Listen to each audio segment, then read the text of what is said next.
Donc, bref, l'EAC ne partira pas le 8. Je pense que nous devons préparer nos esprits.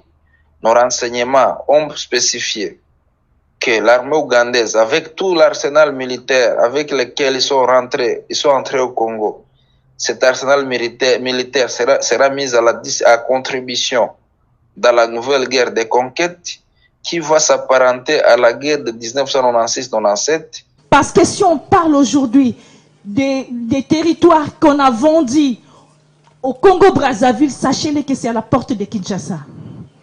C'est au nord du Congo-Brazzaville. C'est au territoire de Kinkala. C'est un territoire qui est frontalier avec le territoire de Manianga, de Congo-Kinshasa. On les traverse à pied. Ces gens-là, ils vont dans les mêmes marchés. Ils partagent des cimetières. Ils partagent la nourriture. C'est des familles qui se marient. C'est là où Kagame a acheté.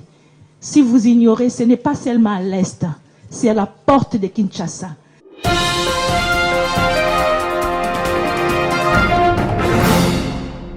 Alerte. Jules Mulumba, porte-parole de Wazalendo, indique que l'EAC ne se retirera pas le 8 décembre 2023. Jules Mulumba, porte-parole de Wazalendo, livre un message alarmant dans cette vidéo, exhortant chaque Congolais à prêter attention aux menaces potentielles qui planent sur leur pays. Il met en lumière le véritable plan de l'EAC, soulignant que l'EAC ne se retirera pas le 8, incitant les Congolais à se préparer à ce qui les attend. Mulumba souligne l'importance de ne pas se concentrer uniquement sur les élections, mais de reconnaître également la guerre en cours contre la RDC. Certains Congolais blâment le président Tshisekedi pour la présence des troupes de l'EAC, remettant en question son alignement avec les Tutsis pour sécuriser le pays, même si cela est imposé par l'Occident. Tshisekedi est conseillé de faire preuve de prudence avec les dirigeants de l'EAC, soulignant qu'ils servent les intérêts de Paul Kagame sans réelle valeur panafricaniste. La vidéo aborde également l'influence du président Salva Kiir par des forces externes, utilisant Rwandair comme transporteur officiel. Kaguta Museveni, un allié de longue date de Kagame, est également lié au M23. La discussion s'étend à la récente concession de terrain de Denis Sassou Nguesso à Kagame, appelant Tshisekedi à s'opposer vigoureusement à de telles actions, faisant référence à des moments historiques tels que JFK et la crise des missiles cubains. L'urgence de comprendre pourquoi la présence de Kagame à Brazzaville devrait être alarmante est soulignée à travers les perspectives de Mulumba. Avec les manœuvres de Kagame au Congo-Brazzaville, Kinshasa et le reste du Congo peuvent sombrer, n'est-ce pas, dans une situation catastrophique pour handicaper Kinshasa de récupérer, de reconquérir la souveraineté nationale qui sera menacée dans la partie orientale et dans la partie sud-est, notamment le Grand Kasaï et la province orientale et la province du Grand Katanga. Et selon le chronogramme de ces ennemis du Congo, ceci devrait advenir avant ou après les élections. Et c'est bien calculé, parce que les élections de 2018 avaient trouvé M. Kagame comme président de l'Union africaine. Vous savez, vous tous, les influences qu'il a eues sur le Congo à cette époque. Actuellement, l'EAC vient de basculer du président burundais qui semble être sincère avec le Congo vers le président sud-soudanais qui est, n'est-ce pas, le fruit de la balkanisation du Soudan bien joué par Museveni et Kagame. 12 000 hectares de terres agricoles vont être mis à la disposition du Rwanda dans 3 départements de la République du Congo. C'est l'une des principales résolutions prises en vertu des accords conclus entre les deux États au terme de la visite officielle du président rwandais Paul Kagame et ses ministres des Affaires étrangères et des Finances du 11 au 13 avril 2022 en terre congolaise. Le leitmotiv de la visite de Kagame au Congo, c'est pour venir justement signer ces accords. On parle de la cession de pratiquement 12 000 hectares de terre, mais aussi surtout le contrat qui est, n'est-ce pas, attribué au holding Crystal Venture. Et on parle quand même de plus de 110 milliards de francs CFA qui sont versés par Kigali pour donc racheter les zones industrielles de Maluku. La République du Congo compte 10 à 12 millions de terres arables, dont moins de 5% sont exploitées pour une agriculture vivrière.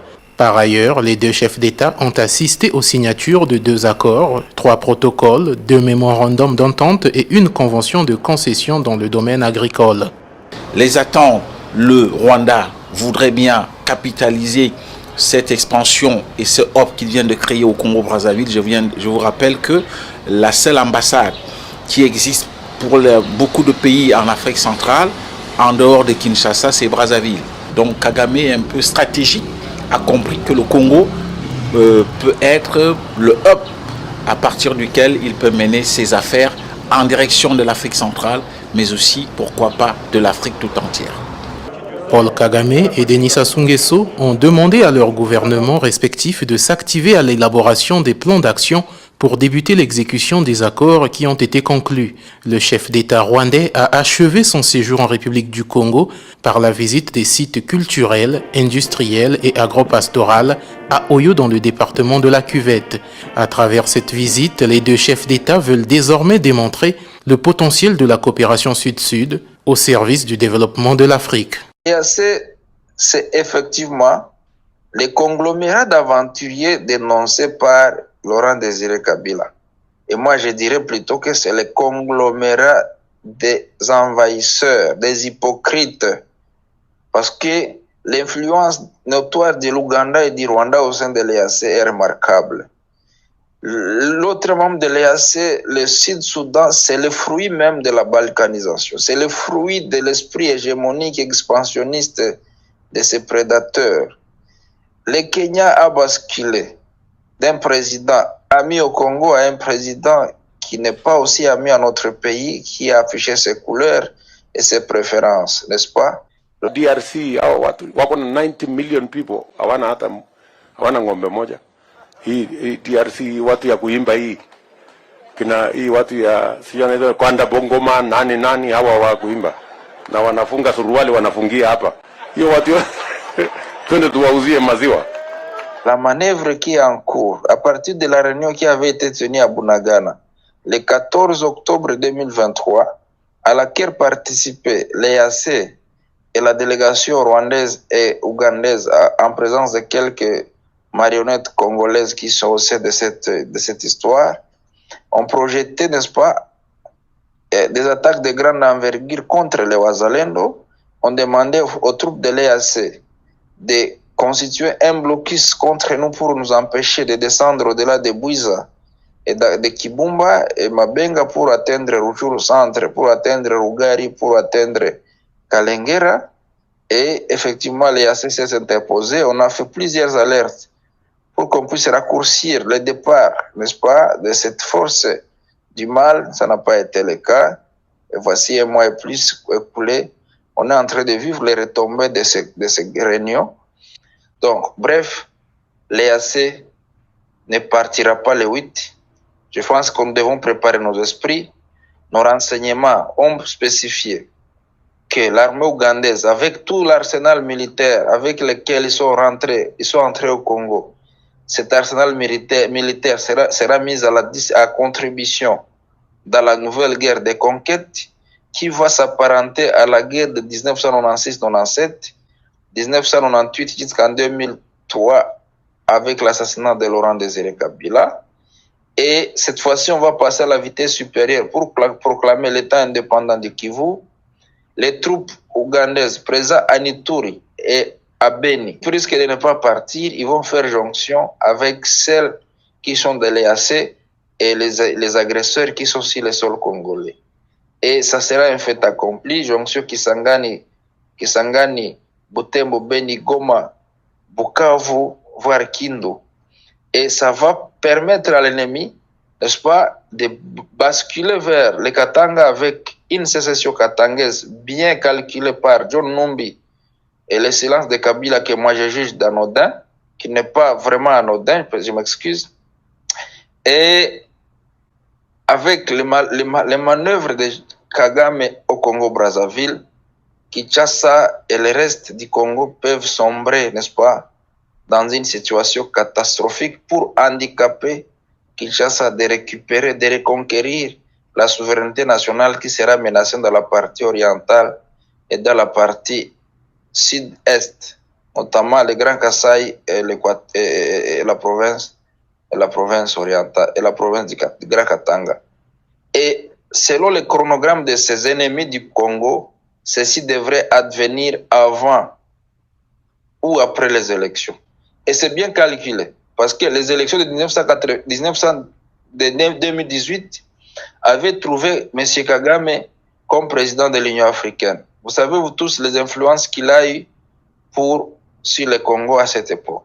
Actuellement, l'EAC vient de basculer du président burundais qui semble être sincère avec le Congo vers le président sud-soudanais qui est, n'est-ce pas, le fruit de la balkanisation du Soudan bien joué par Museveni et Kagame. Vous avez appris comme moi que le Rwanda venait d'accéder, n'est-ce pas, au sein du Conseil des Nations de sécurité à un poste stratégique pour tabler sur la sécurité régionale. Le Rwanda a appelé ce poste par un lobbying de haut niveau. Allez-y donc comprendre ce qui nous attend. C'est là que je vois, moi, de mauvais œil. Effectivement, les élections, il est faux, parce que aussi c'est un autre aspect sur lequel la communauté internationale voudrait s'appuyer pour étrangler le Congo, en empêchant la tenue des élections pour soumettre le dialogue comme on l'a fait à San City, imposer certains pions à leur faveur d'intégrer la sphère décisionnelle au niveau national et empêcher que le Congo démarre. Oui, il faut les élections, même si nous on est en guerre ici à Rutshuru, Masisi. Même si moi je suis privé du vote, alors que je suis citoyen ordinaire comme tant d'autres, avec le droit d'être élu et d'élire, mais il faut les élections. Mais les Congolais patriotes ne devraient pas se focaliser uniquement aux élections en oubliant la guerre qu'on est en train de nous mener, parce que ça va de pair, n'est-ce pas? Aller aux élections, oui, mais sans pour autant conjuguer les efforts pour défaire l'M23, c'est conserver une épine dans son pied, n'est-ce pas? Ça, c'est une carte, c'est un levier sur lequel on va s'appuyer n'importe quand pour déstabiliser davantage le Congo. Parce que si on parle aujourd'hui des territoires qu'on a vendus au Congo-Brazzaville, sachez-le que c'est à la porte de Kinshasa. C'est au nord du Congo-Brazzaville.